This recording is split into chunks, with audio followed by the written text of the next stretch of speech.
desires of the American people. Tell me briefly what happened. Where were you when this broke out? We were in the biology room right above the commons where they first started shooting. And we were into a test, and all of a sudden we heard a large fight. And, we thought it might be a senior prank or something, and all of a sudden heard a big bang. And then knew it was a gunshot, and everybody ran to the doors. I tried to tell everybody to get away from the doors because if there's gunshots out there, they're going to come over here. And then we heard about 4 gunshots repeated right after. Everybody proceeded to go into the corner and huddle together and try to find safety. I suggested putting the tables up as a barrier, and everybody was kind of in a panic, so... Your teacher had left. The teacher had ran out the door, looked at what was going on, and ran down the hall to his office, I guess. I'm not exactly sure where he went, but he did go on. He abandoned us. How long, John, were you in that room waiting to find a way out? 3.5 hours, a little over. What were those 3.5 hours like? Worryful. Everybody was just sitting, trying to talk at a whisper. I was trying to keep everybody calm, mostly to keep myself from panicking. Tell me about this so-called trench coat mafia that we've been hearing so much about, and the boys who were a part of this. They like to say that they're bisexual and are proud of it. They practice satanic rituals, I believe, and walk around the school in black clothing, usually with a trench coat. They're clearly a gang. They like to intimidate people, I've heard. Yeah. Have you ever had any personal experience with them? They don't move for people in the hall. They're not courteous to anybody. They'll bump you in the shoulder or something like that.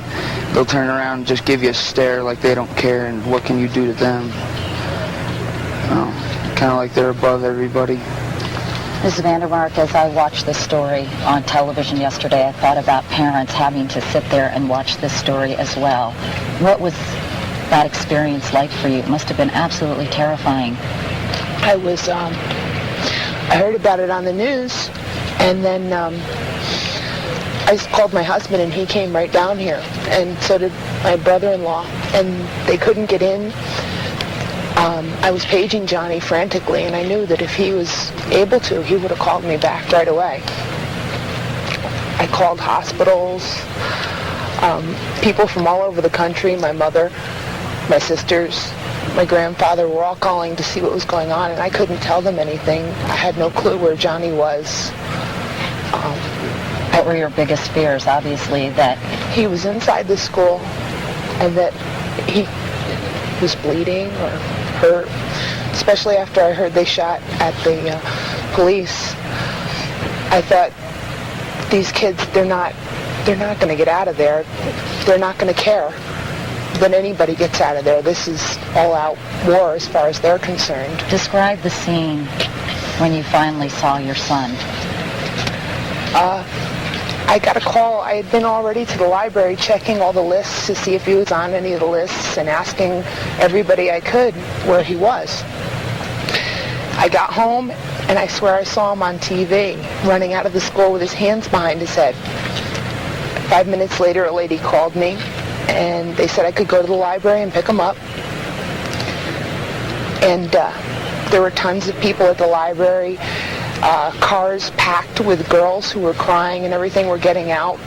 And I kept looking for John, and he wasn't coming. And then I saw him walking across the field. And I was just so happy. I was so relieved that he was really okay. And walking over towards me, me and his girlfriend were there, and we ran over to him. Ironically, you moved here from Poughkeepsie 10 years ago? Poughkeepsie, New York in 1989. Because you wanted a safe place to raise your children. We wanted to live in a nice area where we could afford to live, and where, there wasn't a lot of crime. we had been in West Palm Beach, and there was a lot of crime there. And after my second son was born, I thought, we have to get back to Colorado because this is terrible down here. We can't raise kids here. I just can't believe anything like this could happen here.